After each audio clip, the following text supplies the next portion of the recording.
구원자로 오셨어요. 우리를 구원하기 위해서 소리 없이 조용히 하고 오셨어요. 그런데 재림 때는 그렇게 오시지 않아요. 영광 가운데 오실 것이고 심판주로 오신다는 거예요. 예수님은 구름을 타고 심판주로 오시는데 그 앞에서 설 준비를 잘 감당하는 자가 주님 앞에 서게 될 줄로 믿습니다. 예수님은 심판주로 각 사람이 보는 데서 오십니다. 7절, 각 사람의 눈이 그를 보겠고, 각 사람이 보는 것은 전 세계 모든 사람이 초자연적으로 예수님을 보게 될 거예요. 자다가도 깨어서 보게 될 것이고, 일하다가도 예수님을 보게 될 것입니다. 예수님 초림 오실 때는 베들레헴 말구 위에 조용하게 오셨습니다. 재림의 예수님은 영광 중에서 온 세상 사람들이 보는 데서 오실 거예요. 다시 오시는 예수님은 심판주로 오실 것이요, 그 심판주를 각 사람의 눈이 다 보도록 오시겠다 말씀합니다. 그런데 우리는 그날이 언제인지 알 수 없어요. 그럼에도 불구하고 우리는 예수님 오신다고 말씀하였으니까 정신을 차리고 깨어서 기도하면서 준비해야 될 줄로 믿습니다. 예수님은 심판주로 그를 찌른 자들도 보도록 오십니다. 7절, 그를 찌른 자들도 볼 것이요. 그를 찌른 자가 뭘 의미합니까? 예수님을 대적하던 사람들, 예수님을 십자가에 못 박은 사람들, 예수 믿지 않는 사람들, 또 지금까지도 예수님을 구주로 영접하십시오 전도하는데, 예수 믿으십시오, 교회 갑시다, 예수 믿고 구원받으십시오, 천국 가야 됩니다 하고 말하는데 영접하지 않는 불신앙하는 자들, 그런 사람들도 다 보게 오신다는 거죠. 그래서 믿지 않는 자에게나 믿는 자에게나 예수님은 심판주로 오실 것이다. 그래서 다시 오시는 그 예수님께서 찌른 자들도 보도록 오시겠다 말씀합니다. 그날이 되면은 수많은 사람이 후회하고 탄식할 거예요. 왜 그래요? 그때 믿을 걸, 전도할 때 교회 갈 걸, 예수 믿으라고 할 때 잘 믿을 걸 후회하게 돼요. 왜? 심판주로 오시기 때문에 더 이상 기회가 없는 거예요. 오늘 내가 살아있는 동안이 기회인 줄로 믿습니다. 예수님은 심판주로 땅에 있는 모든 자가 애곡하도록 오십니다. 7절, 땅에 있는 모든 족속이 그로 말미암아 애곡하리니, 땅에 있는 자가 애곡하는 이유가 뭡니까? 예수님이 심판주이심을 그때 알게 되는 거예요. 이미 이때는 이기는 자들은 휴거되어서 하늘에 거합니다. 땅에 있는 자들은 대환란을 통과하면서 땅에 남아있는 자예요. 다시 오시는 예수님은 심판주로 오시기 때문에 땅에 있는 모든 자들이 애곡하게 된다는 거예요. 자, 여기에서 두 종류의 사람이 있습니다. 한 종류는 예수님께서 데려가시는 자, 우리 성도는 데려가는 자의 속에 포함되어야 될 줄로 믿습니다. 주님께서 다 데려가셔야 돼요. 기쁨과 감사와 은혜가 충만한 가운데 있는 거예요. 남겨진 자들은 어때요? 슬퍼하며 이를 갈며 애곡하게 되는 거예요. 왜? 구원을 받지 못하니까. 여러분, 구원받는 것과 구원받지 못하는 것의 결과는 이렇게 달라진다는 것을 잘 기억하면서 오늘 내게 생명이 있을 때, 내게 복음이 전달될 때 예수님을 구주로 영접해야 될 줄로 믿습니다. 두 번째, 예수님은 말씀을 지키는 자를 위해서 오신다고 하십니다. 요한계시록 22장 7절, 보라 내가 속히 오리니 이 두루마리의 예언의 말씀을 지키는 자는 복이 있으리라 하더라. 자, 먼저 예수님은 말씀을 지키는 자를 위해서 속히 오신다고 합니다. 계시록 22장 7절에 보라 내가 속히 오리니, 속히 온다는 것은 지체하지 않고 오신다, 그런 말씀이죠. 하나님의 시간은 어떨까요?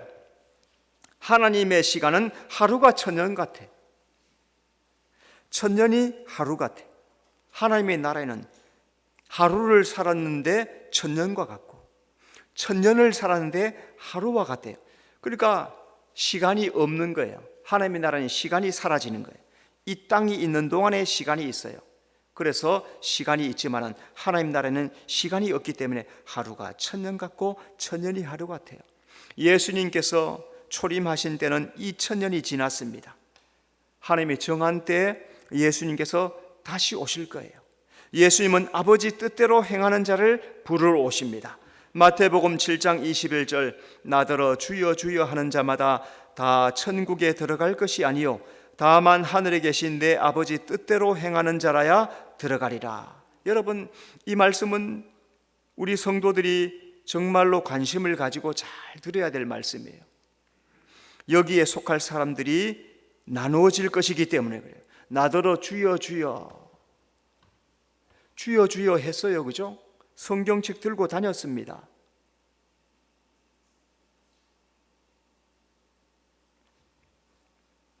그런데 다 천국에 들어가지 못한다라고 말씀하세요. 어떤 자가 들어간다 합니까? 아버지 뜻대로 행하는 자라야 들어가리라. 두 마음을 품으면 안 된다는 거예요. 예수 믿으면서도 세상도 사랑하고 예수도 믿고. 세상을 사는 이유가 뭡니까? 하나님을 잘 섬기기 위해서. 오늘 우리를 이 땅에 하나님이 보내주신 이유가 뭐예요? 이 세상에 하나님 나라를 이루시라고, 우리가 성전이 되라고, 거룩한 나라가 되라고. 그래서 한 사람 한 사람이 성전이 되고 거룩한 나라가 되어서 하나님을 사랑하는 백성이 되는 거예요. 그런데 그건 잊어버리고 세상 사는데 정신이 없어요. 그 여전도 회장에 헌신 예배를 했더니, 여전도 회장이 주로 사회를 맡죠. 자, 우리 찬송가 105동을 부르시겠습니다. 아직도 이해를 못한 사람이 두 사람이 있는 것 같아서, 이분이 아파트 복부인이야.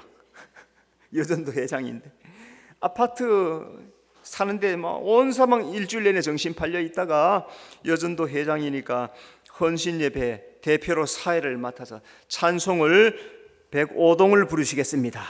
이런다는 거예요. 두 마음이 나눠져 가지고 성경책 들고 있어요. 여전도 회장이에요. 여전도 회장쯤 되면 권사 아니겠습니까? 권사예요. 그런데 세상에 양다리 걸치면은, 앞에서도 얘기했죠. 나를 사랑하느냐, 저 사람을 사랑할 것이냐. 그 사람을 나도 사랑하고 나는 너도 사랑해. 근데 이 여자도 사랑해. 그럼 그 사람하고 살아요, 못 살아요? 두 사람은 산다네. 못 살아요. 나도 사랑하고 너도 사랑하는 이 남자하고 어떻게 살아요? 두 마음을 품으면은 천국에 못 들어간다는 거예요. 아버지 뜻대로 행하는 자라야 천국에 들어. 여러분, 이 말씀을 잘 기억하고, 아버지 뜻대로 행하는 게 뭡니까? 계시록 1장 3절에 말씀을 읽고 듣고 지키는 자가 복이 있는 거예요. 말씀을 읽고 듣고 그 말씀대로 지키며 실천하고 살아가는 것, 그게 하나님의 뜻대로 행하는 것.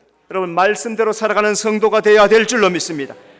예수님은 말씀을 지키는 자를 복주기 위해서 오신다고 하십니다. 요한계시록 22장 7절, 이 두루마리의 예언의 말씀을 지키는 자는 복이 있으리라. 계시록은 장차 오실 예수님에 대해서 기록해 놓으신 책이에요. 그래서 하나님은 구약과 신약 속에서 신앙의 비밀을 다 기록해 놓았어요. 우리가 구원 얻을 수 있는 모든 조건에 대해서 다 기록을 해 놓았어요. 더 필요한 거 있을 수 있겠으나 이 말씀만 해도 구원을 얻는 데는 충분하고, 말씀으로 살아가는데 충분한 말씀을 담아 놓으셨어요. 그래서 그 말씀을 지키고 행하는 자에게 천국의 영광에 들어간다고 우리에게 말씀합니다. 하나님은 말씀을 지켜 행하는 자가 복이 있다고 말씀합니다. 요한계시록 19장 8절, 그에게 빛나고 깨끗한 세마포 옷을 입도록 허락하셨으니 이 세마포 옷은 성도들의 옳은 행실이로다. 하나님은 이기는 자에게 빛나고 깨끗한 세마포 옷을 입도록 허락을 해주신대요. 이기는 자는 이 세마포 옷을 입는데, 이 세마포 옷은 어떻게 만들어지느냐? 성도의 옳은 행실이라. 나의 믿음의 행실, 기도하고 예배하고 봉사하고 충성하고 헌신하고 전도하고 믿음의 삶을 살아온, 믿음을 따랐던 그 모든 행실들이 깨끗하고 빛나는 세마포로 준비된다는 거예요. 성도의 옳은 행실은 예언의 말씀을 듣고 지켜 행하는 것이, 그게 바로 성도의 세마포가 된다는 거예요. 내가 이 땅에서 세마포를 어떻게 준비할 것이냐? 말씀대로 지켜 행하여서 준비할 것이냐? 아니면 세상에 사는 삶에 바빠서 그 세상의 옷을 입고 살 것이냐? 그것은 자기가 해야 될 일이에요. 하나님은 성경 곳곳에 하늘의 영광, 축복의 보화들을 다 숨겨 놓으셨어요. 그래서 성경을 읽어라 한 이유가 뭡니까? 보화들을 캐내어서 그것을 자기의 소유로 삼으라는 거예요. 여러분, 성경을 읽을 때 하나님의 말씀의 보화를 찾아내시기를 바랍니다. 그게 바로 복이란 말이에요. 그게 복이에요. 그게 그 복을 받아 누리는 성도가 되어야 될 줄로 믿습니다. 세 번째, 예수님은 행한 대로 상을 주기 위해 오신다고 합니다. 요한계시록 22장 12절, 보라 내가 속히 오리니 내가 줄 상이 내게 있어 각 사람에게 그가 행한 대로 갚아주리라. 자, 먼저 예수님은 예비한 상을 주기 위해 오십니다. 12절 말씀에 보라 내가 속히 오리니 내가 줄 상이 내게 있다. 예수님이 오시는 것은 우리에게 상 주기 위해서 오신다는 거예요. 성경에는 수많은 상이 보물찾기처럼 감추어져 있어요. 옛날에 우리 어렸을 때 초등학교 때 소풍을 가면은 반드시 했던 게 있잖아요. 그죠? 뭐예요? 보물찾기 했죠. 보물찾기 안 했던 사람들도 있습니까? 초등학교 때는 옛날에, 요즘은 모르겠어요. 그런데 하여튼 그때는 종이 이렇게 찍어가지고 무슨 꽝 또는 써놓은 거 있어요. 그죠? 이름을 써놔요. 로봇, 연필, 이런 거 써가지고 이렇게 숨겨놔요. 다 숨겨놨잖아요. 보물찾기를 하는 거죠. 성경이 바로 보물찾기예요. 성경을 왜 읽습니까? 성경에 하나님께서 보물을 담아 놓으셨단 말이에요. 찾으면 이게 상이 된단 말이에요. 그래서 마태복음 13장에 보니까 천국은 밭에 감추인 보화와 같아요. 보화. 밭은 성경, 세상을 말해요.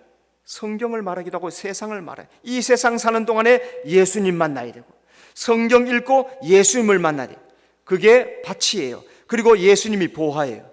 그런데 이 사람이 밭에서 보화를 발견했어요. 어떻게 했습니까? 덮어놓고 자기 집의 전 재산을 다 팔아가지고 이 밭을 사는 거예요. 그 밭을 사는 거예요. 그 보화를 사는 거예요. 보화를 사는 거죠. 보화가 뭐예요? 보화는 예수님이에요. 예수님을 믿기 위해서 이 땅에서 대가를 지불해야 되는 거예요. 버릴 것을 버려야 되고 팔아서 사야 될 것을 사야 되는 것. 내게 주어진 시간을 주님 앞에 드리고 내게 주신 물질을 주님 앞에 드리고 나의 삶의 헌신을 주님 앞에 드려서 사야 천국의 보화를 얻는다는 거예요. 여러분, 예수님과 천국의 보화를 사는 성도가 되시기를 바랍니다. 성도는 하나님이 예비하신 상을 위하여 달려가야 합니다. 빌립보 3장 14절, 표대를 향하여 그리스도 예수 안에서 하나님이 위에서 부르신 부름의 상을 위하여 달려가노라. 하나님은 우리가 복음을 위해서 일하는 것이 얼마나 힘든지 알고 계세요. 우리가 믿음의 삶을 지키는 것이 얼마나, 안 믿는 집에서 예수 믿기가 얼마나 힘이 듭니까? 또 오늘 믿지 않은 세상의 사람들 사이에서 신앙생활 하기가 얼마나 힘들어요. 요즘 중고등학교, 대학교 예수 믿는 사람이 몇 프로가 돼요? 가뭄에 콩나듯이 하나가 있어. 천년기념물이에요. 천년기념물. 예수 믿는 것이 그렇게 어려워요. 하나님이 다 알고 계세요. 그래서 하나님께서 믿음으로 일한 대로 상을 예비해 놓으시는 거예요. 성도는 표대를 향하여서 위에서 부르신 그 부름의 상을 바라보는 시선을 가지고 그 표대를 향해서 부지런히 달려가야 돼요.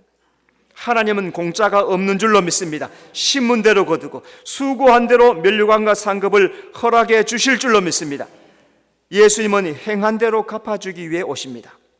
계시록 22장 12절, 각 사람에게 그가 행한 대로 갚아주리라. 마태복음 25장의 달란트 비유처럼 각 사람에게 하나님께서 다양한 은사와 선물들을 나눠주세요. 각자는 자기에게 주어진 그 재능을 가지고 최선을 다하면 되는 겁니다. 자기의 달란트 잘 감당하면 되는 거예요. 하나님은 자기 달란트에 충성한 자에게 행한 대로 갚아주신다. 성경이 기록해 나왔습니다. 우리 명령을 받은 자들, 종의 의식을 가지고, 청직의 의식을 가지고 우리는 무익한 종이라는 사실을 알고 신앙생활해야 됩니다.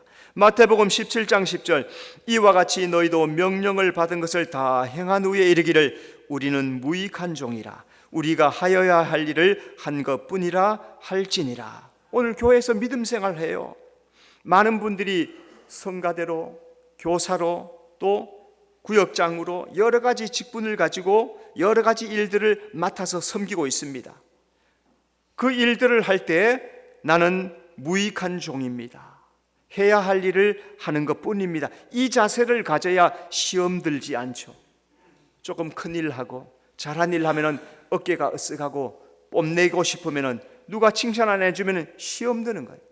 나를 알아주지 않네? 그러면은 무너지는 신앙이에요. 하나님은 나를 자녀 삼아 주셨고 내게 사명도 주시고 일할 힘도 주시고 능력도 주셔. 다 하나님이 주신 거예요.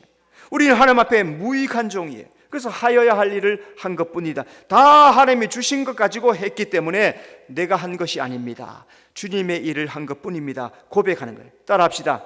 나는 무익한 종입니다. 해야 할 일을 한 것뿐입니다. 그렇게 고백하는 성도가 되시기를 바랍니다.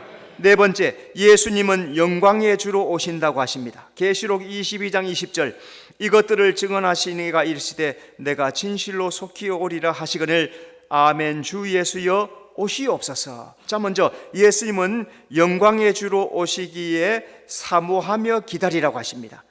20절, 내가 진실로 속히 오리라. 요한계시록 22장에 보니까 예수님께서 속히 오리라고 3번 말씀하여 7절, 12절, 20절 내가 속히 오리라. 예수님은 영광의 주로 오시기 때문에 우리에게 사모하며 기다리라 말씀합니다. 왜 더디 오십니까? 나는 지금이라도 예수님 오셨으면 좋겠어요. 지금 충분히 찼어요. 지금 조금 전에 우리 장로님이 기도할 때 잠깐 생각한 게 뭐냐면 이 땅에 악이 관영하단 말이에요. 왜 악이 관영합니까? 여러분, 헬로윈이란 게 뭐예요? 헬로윈이란 게 뭐예요? 예? 마귀 섬기는 거 아니에요? 마귀 섬기는 전부 다 마귀 얼굴 해가지고 뭐 돌아다니고 사탕 얻는다는데 그게 뭐예요? 도깨비 만들어가지고 마귀 만들어 귀신 만들어가지고 귀신 나라 만드는 거 아니에요? 사탄 마귀가 만들어 놓은 거 아니에요? 우상숭배 아니에요? 우상숭배. 그걸 만든 사람이 왜 수입을 합니까? 돈 벌려고. 이 땅에 왜 동성연애가 충만합니까? 왜 다 커밍아웃을 하고 뛰쳐나와서 이제 너도 나도 동성연애. 온 세계가 음란하면 음란. 우상숭배하고 음란하면 하나님께서 심판하시는 거예요. 충분하게 다 찼어요. 우크라이나의 전쟁 터졌죠. 이미 2년 전에. 이제 지금 중동의 전쟁이 터졌어요. 지금 제3차 대전이 터졌다고 이미 선언을 했어요. 왜 그렇습니까? 그 주변에 이스라엘 주변에 수많은 이슬람 제국들이 있단 말이에요. 터키가 지금 어저께 너희들 그러면 우리가 개입할 거다 선포했어요. 대통령이. 시리아, 레바논 이미 함께 헤즈볼라가 참여하고 있고 헤즈볼라가 참여가 이란에서 건너왔어요. 이미 무기 다 공급해주고 미국 하면 우리가 미사일 쏘겠다 하고 있고 요르단, 이집트 그 주변의 모든 나라들 그 뒤에 있는 예멘, 사우디 이 근처에 있는 모든 나라들 이미 전쟁으로 충만해졌어요. 깊어져 갈 거예요. 언제 어떻게 될지 몰라요. 이런 시대가 다가왔어요. 왜 더디 오십니까? 그래도 한 사람이라도 더 구원하기 위해서 더디 오시는 거예요. 베드로후서 3장 9절, 주의 약속은 어떤 이들이 더디다고 생각하는 것 같이 더딘 것이 아니라 오직 주께서는 너희를 대하여 오래 참으사 아무도 멸망하지 않고 다 회개하기에 이르기를 원하시느니라. 여러분, 우리는 지금 이때 회개해야 될 줄로 믿습니다. 우리나라가 음란에 빠지고 우상에 빠지고 하면은 전쟁 우리나라로 터지는 거예요. 중국이 대만을 침공하겠다고 2027년에 할 거다라고 이미 선포가 돼 있어요. 2027년에. 우리나라가 언제 터질지 알 수가 없어요. 이런 전쟁의 위기가 포함되는 이런 시대에 이 예수님께서 초림하신 지 2000년이 지난 아직도 오시지 않고 연장하시고 연기하시는 이유가 뭡니까?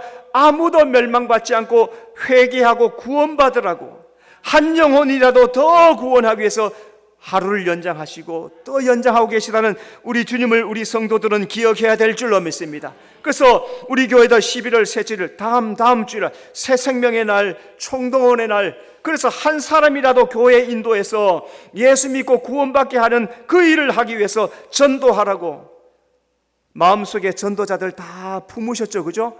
부지런히 품고 기도하세요. 내가 전도할 사람, 내가 데려올 사람. 하나님은 그 사람을 기다리기 위해서 오늘도 오지 않고 기다리신다는 거예요. 그래서 한 생명을 주님 앞에 인도하여서 더 많은 사람을 구원하고 주님의 나라를 만들어가는 우리 성도가 되어야 될 줄로 믿습니다. 예수님은 영광의 주로 오시기에 믿음으로 기다리라고 하십니다. 계시록 22장 20절, 아멘 주 예수여 오시옵소서. 이 말씀은 마라나타, 주 예수여 오시옵소서. 초대교회 핍박이 얼마나 많았어요. 그래서 이 마라나타, 주여 오시옵소서, 가장 큰 소망의 말이었어요. 그런데 이 시대에 이 말이 사라져버렸어요. 마라나타 신앙이 사라졌어요. 재림 신앙 사라졌어요. 이미 우리나라는 선진국 대열에 들어왔습니다. 35,000불까지 올라갔어요. 올라갈수록 이 신앙은 사라질 거예요. 유럽의 교회가 텅텅 비는 이유가 뭡니까? 부요해지니까.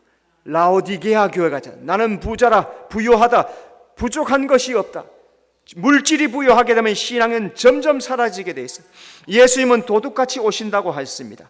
요한계시록 16장 15절, 보라 내가 도둑같이 오리니 누구든지 깨어 자기 옷을 지켜 벌거벗고 다니지 아니하며 자기 부끄러움을 보이지 않은 한 자는 복이 있도다. 도둑같이 오시는데 아무도 모르게 오신다는 거예요. 언제인지 모르니까.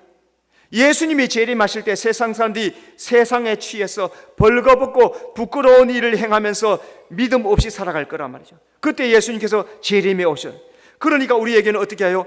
지금 시대를 잘 분별하면서 정신 차릴 때가 되었구나, 주님을 기다릴 때가 되었구나, 그게 복이라는 거예요. 여러분, 우리 성도는 이 복을 받아야 될 줄로 믿습니다. 계시록은 예수님이 속히 오신다 기록해 놓았습니다. 그런데 예수님 언제 오실지 정확한 시간을 기록해 놓지 않았어요. 그래서 이기는 자는 정신을 차리고 자기의 등과 기름을 잘 준비하고 예복도 잘 준비하면서 믿음으로 기다리는 자가 이기는 자인 줄로 믿습니다. 이 믿음에 승리하는 여러분의 삶이 되시기를 바랍니다. 기도하겠습니다. 주님 은혜 감사합니다. 예수님 거처를 예비하면 다시 오신다고 말씀하였고, 예수님을 통하여서 아버지 집에 갈 수 있다고 말했고, 고와 같이 버리지 않고 성령으로 우리와 세상 끝날까지 함께 하신다는 그 약속의 말씀 믿고 믿음으로 승리하는 우리 모든 성도들 되도록 인도해 주시옵소서. 예수님 이름으로 기도드리옵나이다. 아멘.